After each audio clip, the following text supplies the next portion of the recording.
1 Pedro capítulo 3, versos 18, 19, 20, 21 e 22. Irmãos, diz assim a palavra de Deus, no verso do número 18. Pois também Cristo morreu uma única vez pelos pecados, o justo pelos injustos, para conduzir-vos a Deus, morto sim na carne, mas vivificado no Espírito, no qual também foi e pregou aos espíritos em prisão, os quais noutro tempo foram desobedientes quando a longanimidade de Deus aguardava nos dias de Noé, enquanto se preparava a arca, na qual poucos, a saber, 8 pessoas, foram salvos através da água, a qual, figurando o batismo, agora também vos salva, não sendo a remoção da imundícia da carne, mas a indagação de uma boa consciência para com Deus, por meio da ressurreição de Jesus Cristo, o qual, depois de ir para o céu, está à destra de Deus, ficando-lhe subordinados anjos e potestades e poderes. Amém.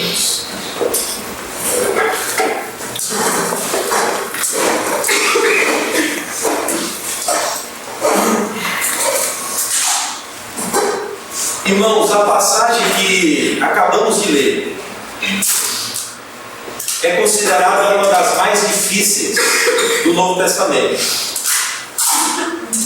Isso porque, caso não haja uma compreensão do que de fato ela esteja querendo dizer, há de se construir múltiplas interpretações, várias ideias, e divagar por essas ideias até que ela negue em vários aspectos da própria palavra de Deus. Por isso é importante caminharmos com paciência, passo a passo, a fim de construir um quadro real. O que significa isso aqui? O que é que esse texto está querendo dizer? Quais são as aplicações desse texto para as nossas vidas? E o que esse texto tem a ver com o contexto da própria carta? Então, a primeira coisa que precisamos saber ou fazer é analisar o contexto dessa carta. Já vimos o contexto, mas é bom relembrarmos. Os cristãos aqui estão enfrentando dificuldades, irmãos. Questões difíceis a serem enfrentadas. E tudo isso como consequência da nova posição dos irmãos agora em Cristo. São crentes, salvos. Foram chamados da perdição para a salvação. E agora eles estão em Cristo Jesus, desfrutam dessa graça de Deus em Cristo. São salvos, são crentes, estão vivendo a fé cristã. Então, por fazer agora parte do povo de Deus, por ser peregrinos, forasteiros, aquilo que Pedro já disse a nós, essa realidade tem causado estranheza no contexto histórico em que esses irmãos estão vivendo. Alguns estão se voltando contra eles, alguns estão difamando esses irmãos, e com o propósito de fazê-los parar, com o propósito de diminuir a intensidade do testemunho cristão na vida desses irmãos. E a instrução que Pedro quer dar a esses irmãos é que eles não parem, não recuem, santifiquem a Cristo como Senhor na vida de vocês e não parem. Ainda que essa caminhada que vocês estão acarretem sofrimentos injustos, não parem. Continue seguindo a Cristo como Senhor de vocês, mas não sigam de qualquer forma. Ele deve ser santificado na vida de vocês ou no coração de vocês. Isso deve levar vocês a uma prontidão a dar testemunho a todos aqueles que pedirem razão da fé de vocês. Todos aqueles que pedirem respostas do porquê vocês vivem com tanta intensidade, esperando ou aguardando ansiosamente essa esperança escatológica desse Cristo que já agora começou a cuidar de vocês, salvando-os, e que vai concluir essa salvação com essa bendita esperança sendo confirmada na vida de vocês. Portanto, perseverem, sofram por causa da justiça, continuem andando de forma correta e desfrutem das bem-aventuranças do Mestre, porque feliz todo aquele que é perseguido por causa da justiça. Mas há um motivo maior, não só exortações para continuarem caminhando, há um motivo maior, é olhar para Cristo. Cristo é o modelo, Cristo é o exemplo, Cristo é o arquê, como diz Hebreus, aquele que abriu o caminho. Não tem como numa grande floresta ou no local onde há intensas árvores e precisa se abrir um caminho entre elas. Cristo é aquele que foi abrindo o caminho. Amém. Aquele que nos conduz a Deus, mas nos conduzindo a Deus, ele diz: o caminho que vocês devem seguir é o mesmo que eu abri. Então ele é um exemplo de vocês, ele é um modelo. Eu quero que vocês perseverem nessa instrução de Pedro, mas sem jamais, irmãos, tirarem os olhos de Cristo. Fixem o olhar de vocês em Cristo, como supremo exemplo e modelo da vida cristã de vocês. E ele já deu mostras de como devemos olhar para Cristo. Primeiro, ele é um exemplo de paciência no sofrimento. Cristo sofreu com classe, irmãos, com sabedoria, com consciência e, acima de tudo, entregando tudo a Deus Pai. Quando injuriado, não respondia. Quando ultrajado, também não respondia. Ele sofreu pacientemente, aguardando aquele que julga retamente todas as coisas, até injustiças sofridas. Portanto, olhem para Cristo. Veja como Cristo respondeu em cada aspecto de sua própria vida, sendo esbofeteado, cuspido, vilipendiado, maltratado, mas ele não saiu do propósito para o qual Deus o havia estabelecido. Eu tenho uma comida a comer, e essa é fazer a vontade daquele que me enviou. Como diz o autor da carta aos Hebreus, nós, os cristãos, devemos viver na terra, mas olhando para aquele que suportou a cruz, mas suportou tendo consciência de uma alegria que lhe estava proposta. Quando o texto diz suportou, irmão, não foi moleza não, foi dureza. Suportar foi suportar com intensas agonias. Lucas diz que ele suou gota de sangue no sofrimento que precedeu a cruz, no Getsemane, sendo prensado pela justiça de Deus e pela vontade de Deus. Mas ele suportou, tendo em vista uma alegria que lhe estava proposta. Como diz Hebreus, ele veria o penoso fruto do seu trabalho e ficaria satisfeito. O meu servo justo justificaria a muitos. Está aqui o trabalho de Cristo. Está aqui. Como diz Paulo, irmãos, tendo essa consciência Cristo como esse modelo exemplo, Paulo diz: porque essa leve e momentânea tribulação tem para nós um peso excelente de glória. E a Bíblia diz: não devemos olhar somente para as coisas que vemos, mas para aquelas que não vemos, são as que Deus preparou para nós. Portanto, não tirem os olhos de Cristo. Não tirem os olhos de Cristo. Cristo deve ser um exemplo e modelo de como sofrer pacientemente, mas sem jamais sair do caminho que Deus lhe havia proposto. E nesse aspecto, irmãos, esse problema de uma salvação já desfrutada e de uma esperança esperada é até redundante.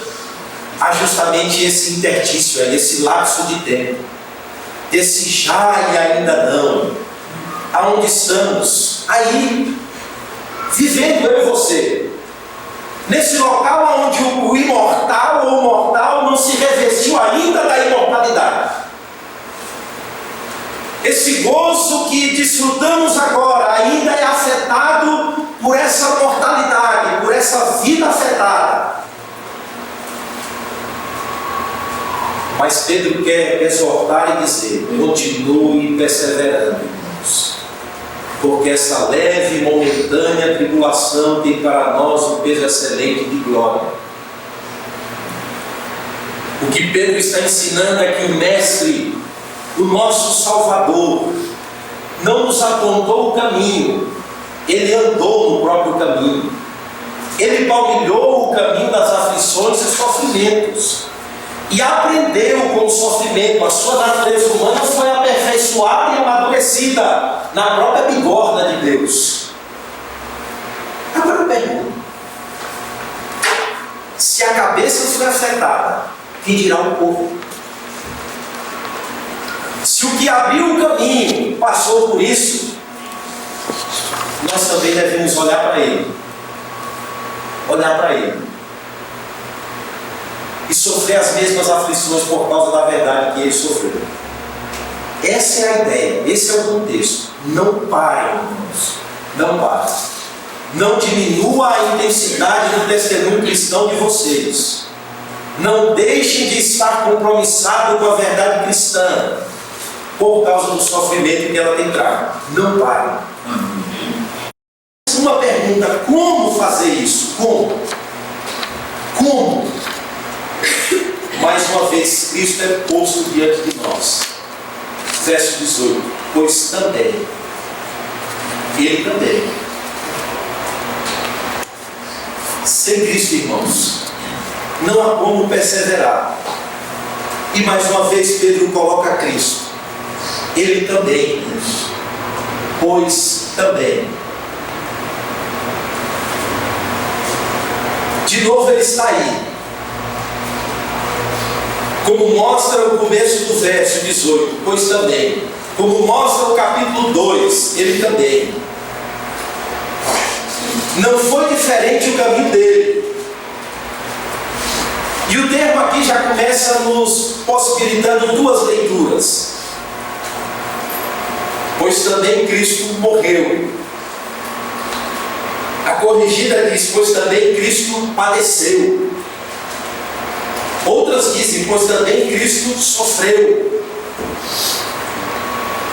Isso porque o termo aqui, irmãos, é amplo. Está dentro dele a ideia de que o sofrimento de Cristo foi sendo vivido até culminar na sua morte. O seu padecimento começou desde a encarnação.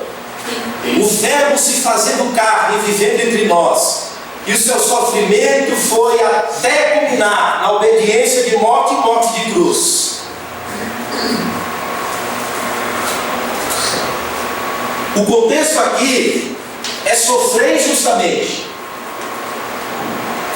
São os que agora estão em Cristo, vivendo a verdade, buscando o bem, buscando a paz e recebendo o contrário. E Pedro, mais uma vez, quer reforçar: pois também Cristo, Ele também. Irmãos, é graça para crer e graça para sofrer.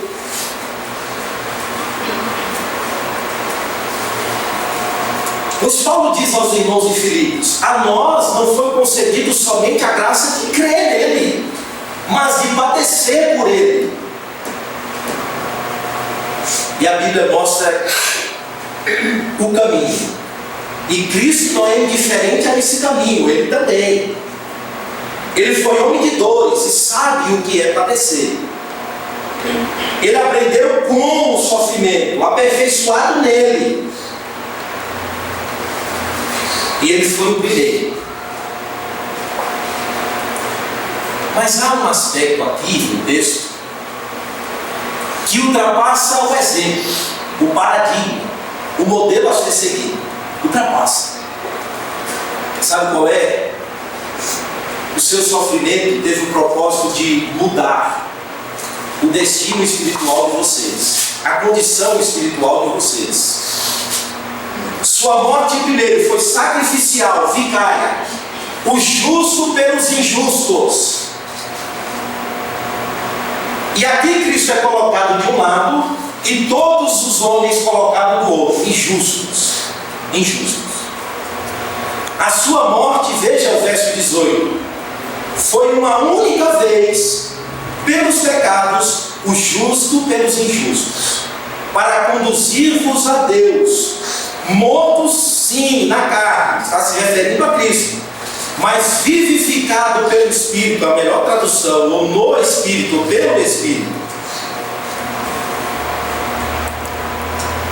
O sofrimento de Cristo foi um sofrimento substitutivo, vicário, que o levou a uma morte e morte de cruz. E aqui o Pedro está mostrando que sua morte foi um sacrifício perfeito, porque foi uma única vez. O justo morreu pelos injustos uma única vez, tornando todos os sacrifícios que o Velho Testamento apontavam obsoletos. Acabou, porque sangue de animais era impossíveis que resolvesse o problema do pecado do homem. Mas Cristo, uma única vez, morreu pelos pecados do seu povo. A forma como aconteceu, Pedro mostra: justo pelos injustos. Se tem alguém que deveria passar ileso por esse mundo, era Cristo, porque Ele é o único justo. Aquele que possui justiça própria, aquele que viveu em todos os aspectos a palavra de Deus, não só ativamente, mas sofreu passivamente como maldito, por causa dos injustos, que éramos nós. Mas onde Pedro quer chegar? Aonde Pedro quer chegar? Pedro está mostrando que esse propósito do sofrimento de Cristo, ou o propósito do sofrimento de Cristo, foi conduzir-nos a Deus, levar-nos a entrar na presença de Deus.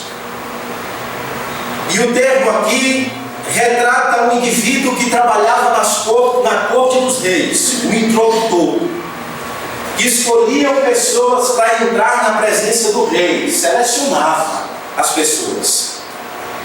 E Cristo aqui nos colocou na presença de Deus, morreu no nosso lugar como substituto, para que nós hoje tivéssemos acesso a essa graça, como diz Hebreus. E acesso a essa graça não mais trêmulo, não mais perturbado, mas acesso a essa graça confiado.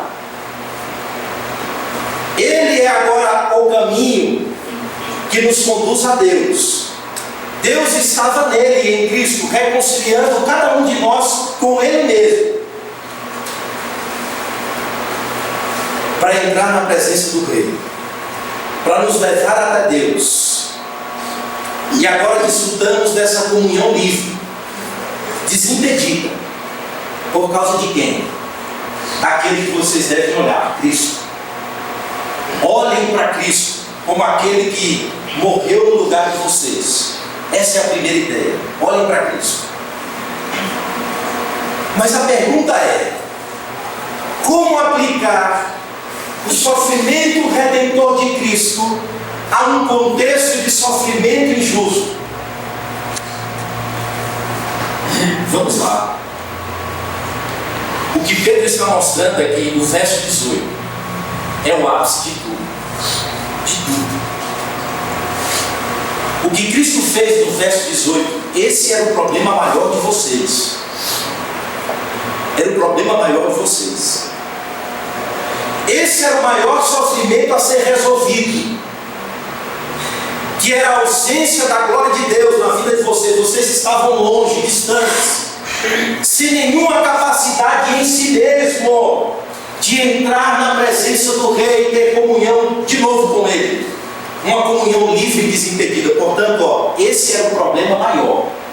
O que vocês estão passando agora é uma leve e momentânea tribulação, que tem para vocês um peso excelente de glória. A ênfase aqui é: ainda que o mundo inteiro esteja contra nós, Deus agora é por nós em Cristo Jesus. Essa é a ideia. Nós temos agora comunhão e acesso ousado com Deus. Essa é a maior bênção, é o problema maior que foi resolvido por Cristo. O resto é fichinha, irmãos. Amém. É fichinha. Se Deus é por nós, diz Paulo, quem será contra nós? Aquele que não poupou o seu único filho, porventura não nos dará também através dele todas as coisas? Quem intentará acusação contra os eleitos de Deus? Paulo responde: é Deus quem os justifica. Nada, ninguém ou qualquer outra coisa, nada nos separará do amor de Deus que está em Cristo Jesus. Nem perigo, nem fome, nem nudez, nem espada. Essa é a razão. Vocês agora são filhos de Deus. Esse era o problema maior. Estavam longe, mas foram aproximados pelo sangue da cruz. Estão debaixo do governo paternal de Deus. Portanto, aquietai-vos. Aquietai-vos. O único que poderia, na verdade, matar não só o corpo, mas também a alma e lançar no inferno, como diz Lucas, esse agora está com vocês. É por nós, através de Cristo. Portanto, não temam aqueles que podem matar só o corpo. Perseverem como filhos de Deus, olhando para Cristo, aquele que morreu justo pelos injustos para nos conduzir a Deus. Esse é o maior problema que foi resolvido. Deus agora é por nós. Ainda que tudo ou o mundo se volte contra nós, Deus é por nós. Essa é a primeira ênfase. Olhem para Cristo, irmãos, o justo que morreu pelos injustos, para nos conduzir a Deus. E o escritor aos Hebreus vai mais longe, ele diz: nós não resistimos ainda até o sangue contra o pecado. Na nossa luta, nós não resistimos ainda até o sangue. 12:2 diz: olhando para Ele, Jesus, o autor e consumador da nossa fé, que suportou a cruz, tendo em vista a alegria que lhe estava proposta. E a ideia é: suportem, aguardando ansiosamente essa esperança no dia em que o mortal se revestirá da imortalidade. E aí diz Paulo: estaremos para sempre com o Senhor. Então, irmãos, esse é o primeiro consolo. Olhe, o maior problema foi resolvido, que era Cristo ter morrido pelos nossos pecados. Esse era o maior drama humano. Esse era o maior sofrimento.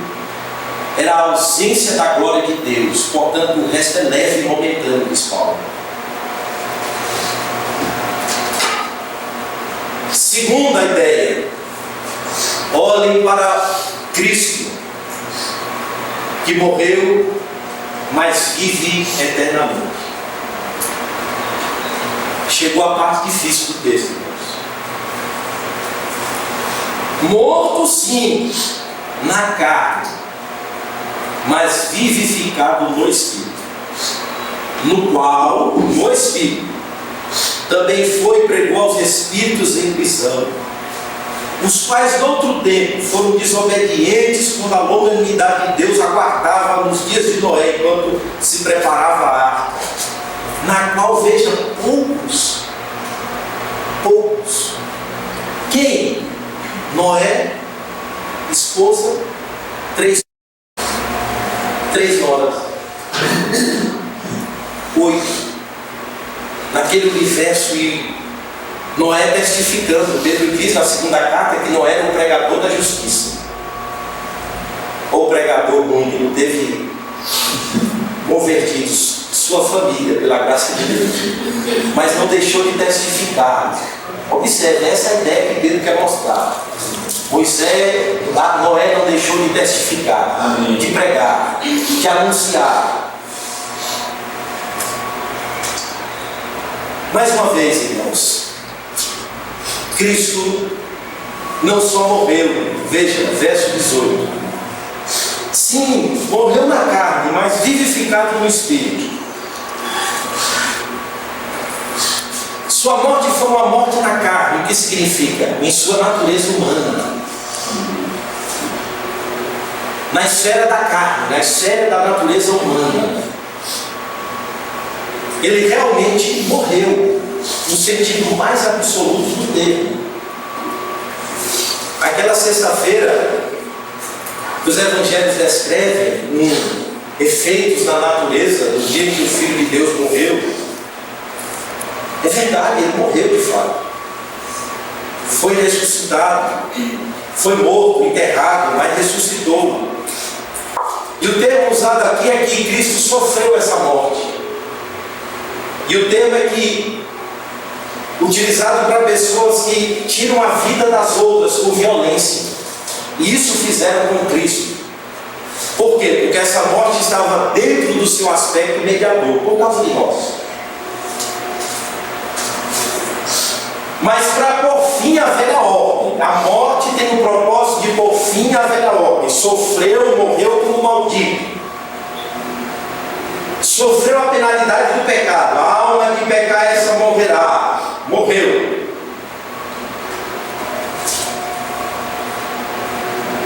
Mas ele ressurgiu dos mortos. E aí a melhor tradução do verso 18, o final, é da corrigida. Foi vivificado pelo Espírito. Pelo Espírito. A sua morte foi o começo da vitória. E após no terceiro dia ele ressuscitou. E toda vez que a Bíblia faz menção de sua morte, ela também faz menção de sua ressurreição.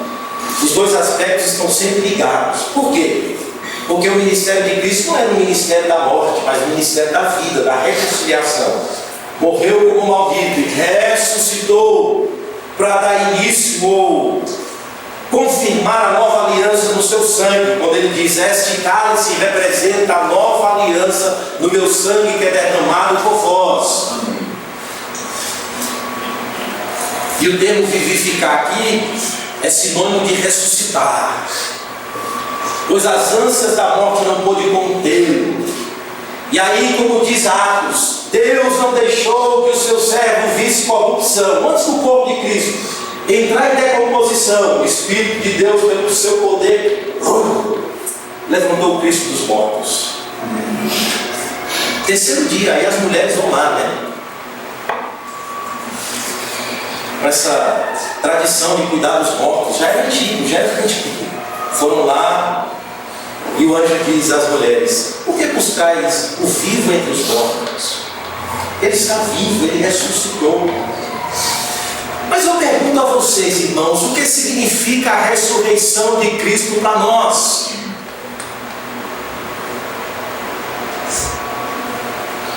O que fundamenta a ressurreição de Cristo nas nossas vidas?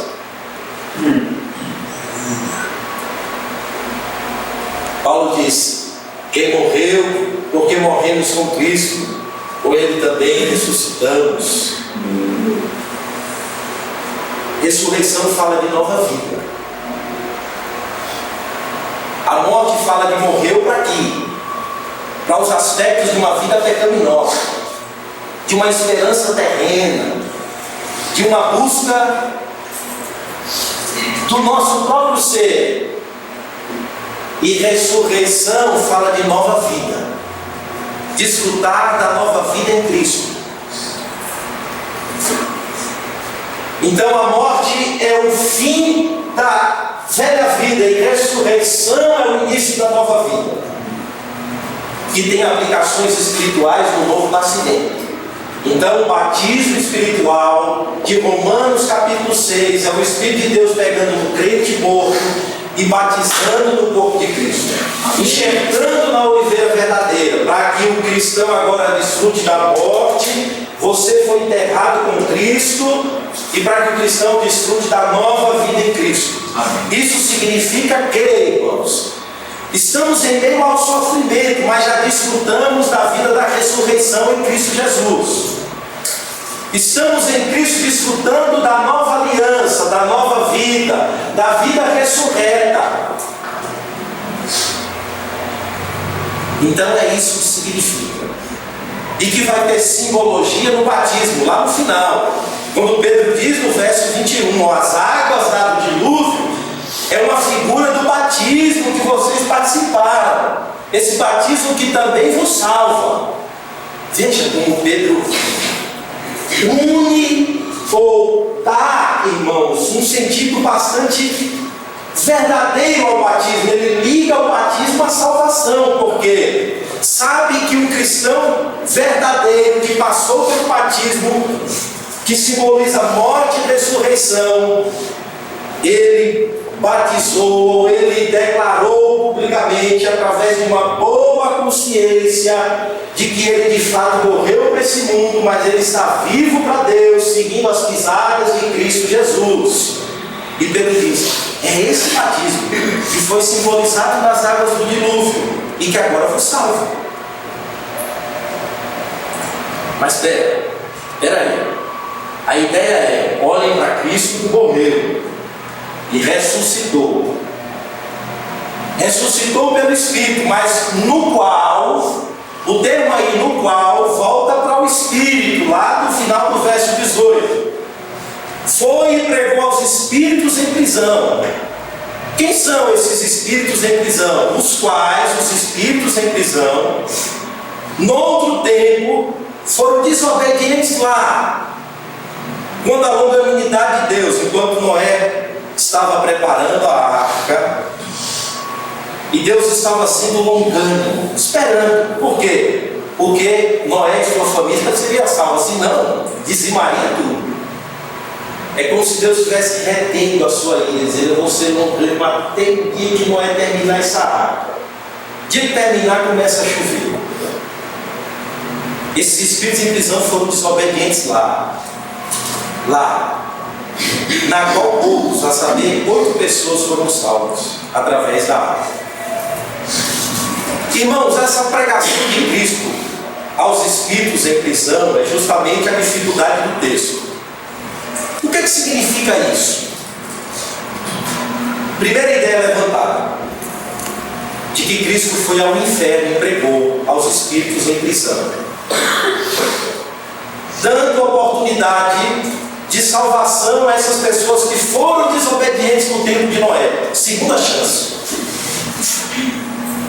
Segunda chance. Agora, 2 perguntas que precisam ser respondidas. A primeira é: se Cristo pregou uma segunda oportunidade a esses espíritos em prisão, a pergunta é: por que só esse grupo ele dá? Por que não a todos? Por que só esse grupinho que foram desobedientes lá na época de Noé? Por quê? Segunda questão é: se Cristo pregou seu triunfo, sua vitória da ressurreição a esses espíritos que estão em prisão, por que ele não fez isso a todos aqueles que foram desobedientes? A começar lá nos tempos de Noé e culminar aqui no Novo Testamento. Essa ideia, irmãos, de pregar no inferno, não encontramos resposta ou respaldo em nenhum outro lugar da Bíblia. Lucas, ou melhor, Hebreus 10, diz que o homem está ordenado a morrer uma só vez, vindo depois disso o juízo. Mas o que é que significa pregar a esses espíritos em prisão? Vamos lá, veja o contexto de Pedro. Veja o contexto de Pedro. Já disse, Pedro está encorajando ou incentivando os seus leitores a testemunhar com ousadia a incrédulos hostis à verdade de Deus, ou incrédulos que estão tripudiando da volta de Cristo. E essa esperança escatológica, Cristo vai voltar, Maranata, a hora vem, Senhor Jesus, é um tema dominante na carta de Pedro. Veja, percorram comigo, capítulo 1, verso 3.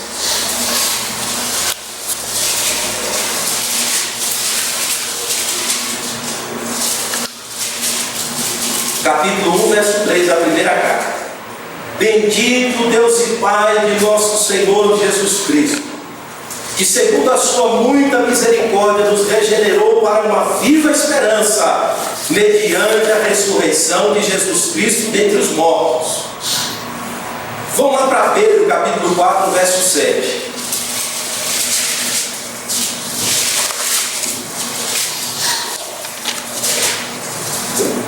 Quando ele diz assim, capítulo 4, verso 7: ora, o fim de todas as coisas está próximo.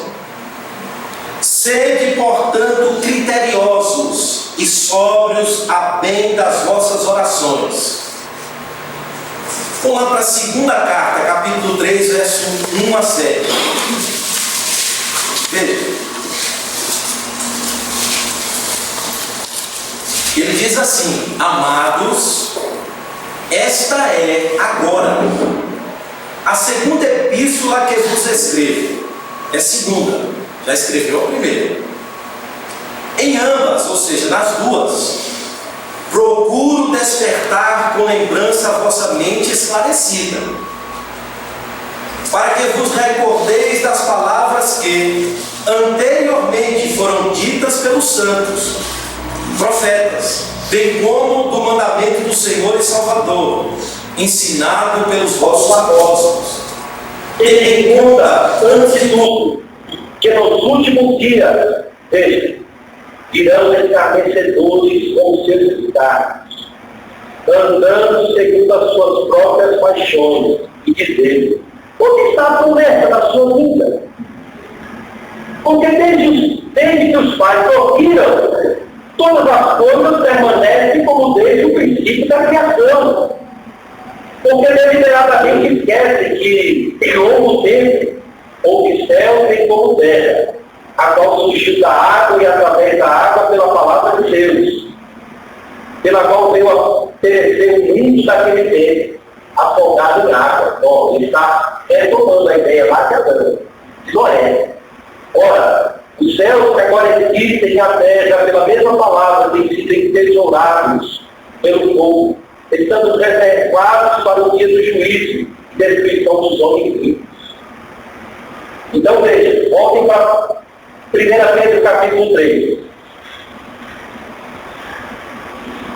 A ideia é a esperança escatológica. É o tema dominante. E Pedro está encorajando os cristãos a não diminuírem a intensidade do seu testemunho cristão, dessa esperança que há neles. Não obstante os descargos dos ímpios, a atitude dos ímpios contra eles, que devem estar prontos, ou estejam prontos para responder a qualquer um deles, a qualquer pessoa que pedir a razão da esperança de vocês. Então, se esse é o contexto, veja, e se Cristo aqui está possibilitando uma segunda chance, esse tema evangelístico perderia a audiência. Perderia a audiência. Se Pedro estivesse ensinando uma segunda chance. O testemunho cristão que fala de Cristo, que anuncia o juízo, a sua volta, perderia qualquer valor se houvesse segunda chance de salvação com morte. a explicação mais coerente do texto é aquilo que faz menção ao que Cristo fez no âmbito espiritual. Veja, verso de número 18.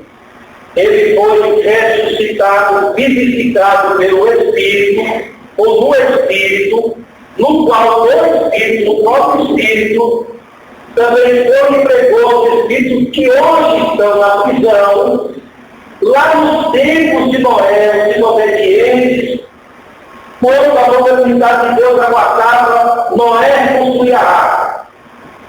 A ideia aqui é que Cristo, o Espírito de Cristo, estava testificando através de Noé. Testificando através de Noé. Estava pregando ou confirmando a pregação de Noé, o Espírito de Cristo. A eles que foram desobedientes, que hoje estão na prisão. Veja se essa não é a ideia. 1 Pedro 1, verso 11. Veja.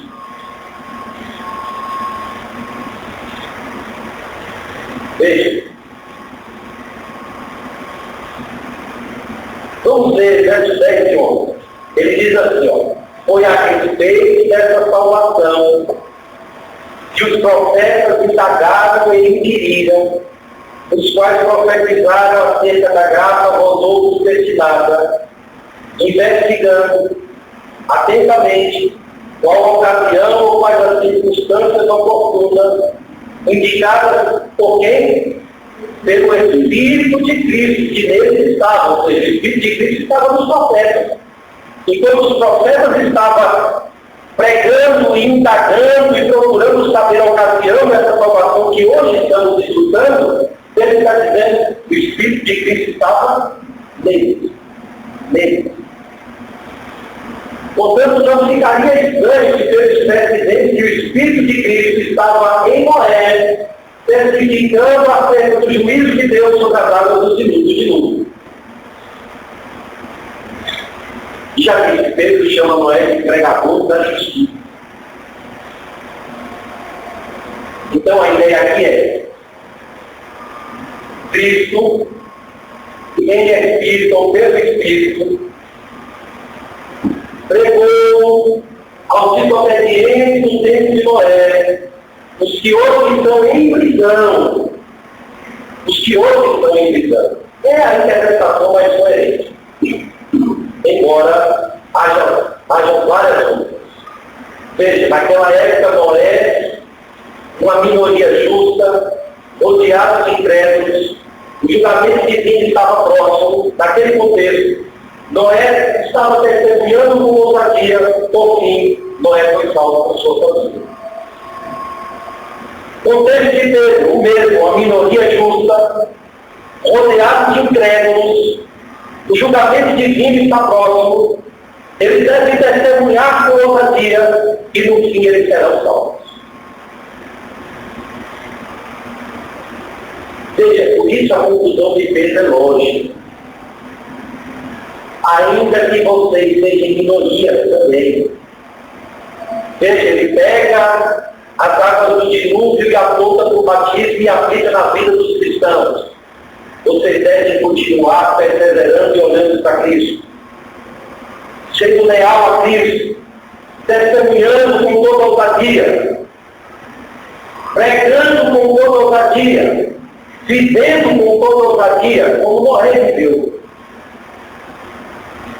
Como Noé pregou, como Noé conhecia o juízo de Deus e construiu a arca obedecendo a palavra de Deus enquanto todos os outros homens zombavam. Agora você imagina. Uma época que não chovia. Uma época em que o orvalho brotava na terra. E o juízo de Deus é anunciado através de chuva. Água de dilúvio. E você imagina um homem com sua família construindo uma arca, crendo nisso.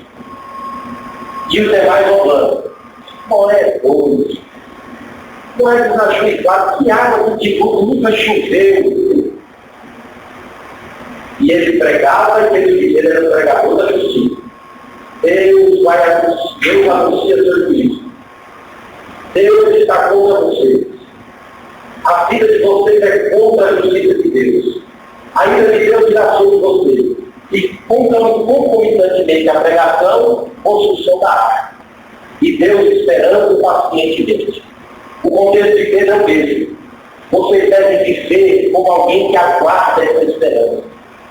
Como alguém que está crendo nessa volta de Cristo. E Pedro, na segunda carta, diz: os homens estão jogando que nada, Cristo voltar, isso aí vai ser uma coisa pregada nos 200 anos atrás.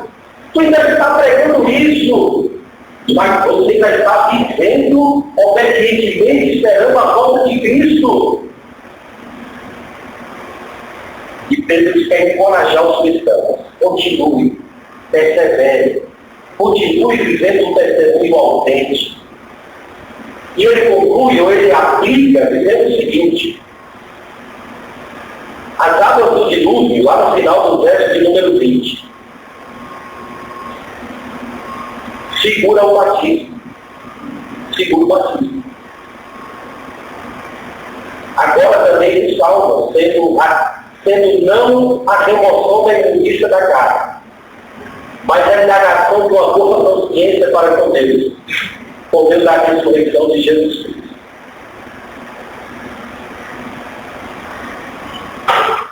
Ele diz assim: vocês devem viver o batismo, vocês devem viver a vida cristã com uma boa consciência. Com uma boa consciência. Esse batismo com o qual vocês se compromissaram publicamente deve ter aplicação na vida de vocês. Na vida de vocês. A morte para o mundo deve ser representada em termos práticos. A nova vida para Deus também deve ser mostrada em termos práticos. Ou seja, ele coloca o batismo como um batismo que salva. Por que isso? Por quê? A ideia de um batismo compromissado, consciente, de alguém que se candidatava a ser membro do corpo de Cristo, a ser um cristão verdadeiro, era considerado de tamanha importância para aqueles irmãos, de tal modo que ele diz que o batismo salva. Por quê? Porque o batismo não deve ser para nós, irmãos, uma cerimônia sem significado, vazia, quando ele diz: não seja a remoção da injustiça da carne. Mas um batismo que tem a confirmação da vida, através de uma caminhada de uma boa consciência. Eu morri para o mundo, estou vivo para Deus. A minha consciência está cativa à palavra de Deus, e o meu compromisso público perante os meus irmãos, perante a Deus. E assim a pessoa assumia o compromisso público. Com a boca confessa que o coração se crê, Romanos 10, para a justiça. E essa é a profissão de fé pública, que mostrava o compromisso daquele irmão agora com Cristo Jesus. E aí o batismo não se tornava um simples batismo, mas mergulhar de uma consciência recheada pela verdade da palavra de Deus. Juntos ele saía da água, ele dizia da consciência: eu vou vir para o mundo, estou vivo para Deus. Estou vivo para Deus. E a palavra indagar aqui, irmãos, era utilizado para alguém que confirmava a sua palavra num contrato, que empenhava a sua palavra como assinatura de um contrato. E Pedro está usando o mesmo termo, está dizendo: olha, não um batismo que tenha aspectos meramente cerimoniais, uma parte da carne, mas um batismo que tenha esse compromisso de consciência, ligado à palavra de Deus. Irmãos, o termo boa consciência não deve ser desprezado jamais. Jamais. Sabemos que a consciência ela é formada por vários aspectos. Vários aspectos. Formada por tradicionalismos humanos, por paganismo, e tudo isso escraviza a consciência do homem. Mas o cristão, que foi chamado pela graça de Deus, é livre de tudo isso. É livre das amarras do paganismo, das amarras do tradicionalismo humano, de tal modo que sua consciência fica pura e simples, cativa a palavra de Deus. Tudo aquilo que amarrava a sua consciência e fazia como os fariseus faziam, negar a palavra de Deus e se apegar a tradições humanas, o cristão foi liberto. Sua consciência agora é cativa à palavra de Deus que Deus é. Sua consciência agora é enchida pela palavra de Deus. Alguém que tem consciência, sabe do que é certo e do que é errado, pela palavra de Deus. Que o termo aqui, boa, traz novamente a ideia de uma consciência que não segue os compromissos públicos firmados pelos cristãos no batismo. Que anda com essa consciência limpa no seu viver diário que expressa morte e vida. Morte para o mundo, mas vivo para Deus. E Paulo mostra a Timóteo, quem espera a boa consciência vai naufragar na fé. Porque alguns, tendo rejeitado a boa consciência, naufragaram na fé. Afundaram. Aí eu pergunto, quanto vale uma consciência assim? Quanto vale uma consciência, irmãos, que age conscientemente contrária à palavra de Deus? Pelos cristãos no batismo, que anda com essa consciência limpa no seu viver diário que expressa morte e vida, morte para o mundo, mas vivo para Deus. E Paulo mostra a Timóteo, quem despreza a boa consciência vai naufragar na fé. Porque alguns, tendo rejeitado a boa consciência, naufragaram na fé, afundaram. Aí eu pergunto, quanto vale uma consciência ferida?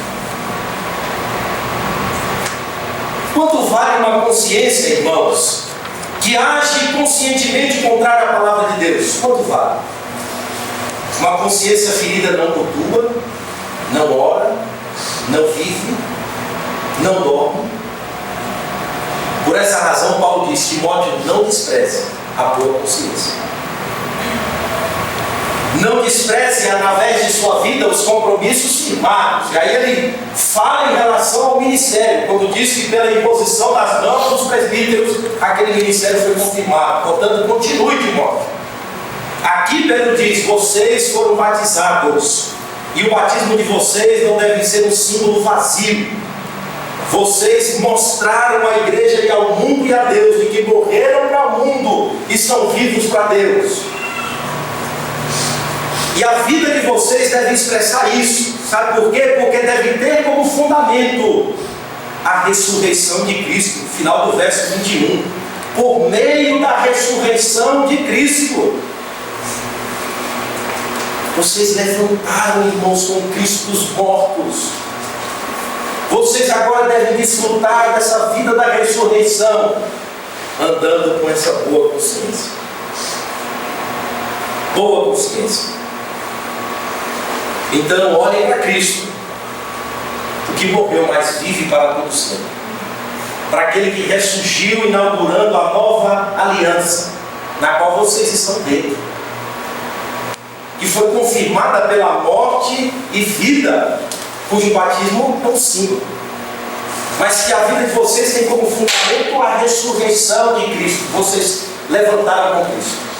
Sem jamais ferir a consciência. Guardem a consciência de vocês, porque deve estar cativa a palavra de Deus, não as ameaças dos homens, as pressões da vida, o sofrimento, mas sempre cativa a palavra de Deus, santificando a Cristo no coração de vocês e na vida de vocês. E a terceira ideia e última é: olhem para Cristo que reina para todo sempre. Verso 21, o qual volta a Cristo de novo, depois de ir para o céu, está à destra de Deus, à direita. Agora está diferente. Veja, o texto mudou. Agora ele está lá, está tudo subordinado a ele. Todo o poder agora me é dado nos céus e na terra. Aquele que, quando injuriado, não respondia, quando maltratado, não maltratava, agora ele está lá. Todo o poder agora me é dado. E a destra de Deus fala de governo, de posição de regente, de alguém que governa, de alguém que rege, de alguém que sustenta o mundo pela palavra do seu poder. de alguém que desfruta de uma posição de autoridade, a destra de Deus. E ele está aguardando, sabe o quê? Até que todas as coisas se consumem. E o que está hoje à destra de Deus vem buscar a sua igreja. E aí ele vai julgar o segredo dos homens, diz a Bíblia. Aqueles que o maltrataram, que cuspiram nele. Ele vai julgar o segredo de todos os homens. E aí haverá novos céus e nova terra. Portanto, olhem, ele está lá, à destra de Deus. Anjos, potestades e poderes está subordinado a esse governo de Cristo. Agora, quem dirá a vida de vocês? Quem dirá o curso da história da igreja? Amém. A destra de Deus fala de que Cristo ainda continua com o seu ministério, intercedendo em prol do seu povo à destra de Deus. O ministério sacerdotal de Cristo não se encerra, porque como sumo sacerdote ele está lá, intercedendo, velando por cada um de nós, sabendo da nossa necessidade, dos nossos dramas, dos nossos dilemas, mas nada foge do controle dele. E aí, no fim de todas as coisas, sabe qual será? Sabe qual vai ser? Quando a Bíblia diz que ele entregará o reino ao Deus Pai, depois que todas as coisas se consumarem. E aí haverá novos céus e nova terra, onde habita a justiça. Mas enquanto isso acontece, irmãos, não tire os olhos de Cristo, não. Continue perseverando e caminhando. Aguardem essa esperança, ou a consumação dessa promessa de Deus em Cristo, porque Ele está lá, aguardando também, ficando-lhe subordinado anjos, potestades e poderes, todas as coisas. Ele triunfou sobre principados e potestades, como diz Colossenses, e os expôs publicamente, cravando o espírito de dívida que era contra nós na cruz. Portanto, vocês estão quites com Deus, fiquem tranquilos, aquietai-vos mais uma vez e sabei que eu sou Deus. Então, irmãos, essa passagem é difícil, né? E se torna até pesada a exposição dela. Tem um propósito não de elucubrar, dizer que Cristo foi no inferno, tem um propósito de nos encorajar, de mostrar que Cristo é o nosso exemplo, e que alguns viveram esse mesmo contexto em que nós estamos vivendo. Minoria, maioria injusta, proliferação de pecado, mas mesmo assim Noé ficou lá como pregador da justiça. Amém. Também nós, maioria injusta, pecado proliferando, pluralidade religiosa, verdade sendo vendida, negociada, somos chamados a viver, ser fiéis a Deus, não diferentes, da mesma forma, aguardando essa bendita esperança. Que Deus nos encoraje, irmãos. Vamos orar. Senhor, nosso Deus e Pai, nós queremos, ó Deus, te agradecer, Pai, por Cristo Jesus. Te agradecer, Senhor, porque através dele o Senhor nos reconciliou consigo mesmo. Temos a certeza da salvação, Senhor. Temos a certeza, Senhor, de que aquele sacrifício que é a única vez oferecido a Ti satisfez toda a justiça do Senhor. E tornou o nosso acesso aberto. O véu do templo se rasgou, Senhor. Temos acesso, um acesso ousado, uma comunhão irrestrita, toda ela fundamentada em Cristo Jesus. Mas não somente isso, Senhor, temos as pisadas do Mestre como nosso exemplo. Temos o caminho do Mestre para que o discípulo siga.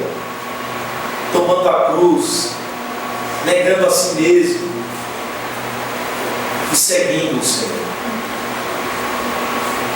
sendo bem-aventurado, Senhor, sendo feliz, porque nos identificamos em tudo com aquele que sofreu pela alegria que estava proposta. Que o Senhor, Pai, nos dê uma consciência, Senhor, limpa, boa, que não fira, Senhor, os nossos compromissos, que não fira, Senhor, as nossas declarações públicas, mas que antes a confie, Senhor, através de uma conduta diária, Senhor, de uma consciência pacificada, limpa, que mostre, Senhor, no viver diário, como uma candeia que foi colocada no lugar, Senhor, para que todos recebam o benefício dessa luz. Nós, na nossa vida, possamos brilhar, Senhor, para que os homens vejam as nossas boas obras, obras, Deus, de morte para o mundo, mas de vida para Deus. Possamos viver dessa forma, Senhor. Não sabemos o amanhã, mas ainda que essa vida intensa em Cristo, Senhor, acarrete prejuízos, nós pedimos a graça do Senhor para suportar, Pai, porque não temos força em nós mesmos. Pedimos a graça, Senhor, para continuar testificando, vivendo, continuar, Senhor, pregando aquilo que cremos hoje, Senhor, amanhã. Ajude-nos, Pai. Assim como Noé e sua família, cercados de ímpios, ó Deus, de zombadores, de escarnecedores, assim nós, ó Deus, não levemos em conta, Senhor, as afrontas daqueles, ó Deus, que estão contra Ti. Ajude-nos, Pai. É o que nós te rogamos em nome de Jesus. Amém. Amém.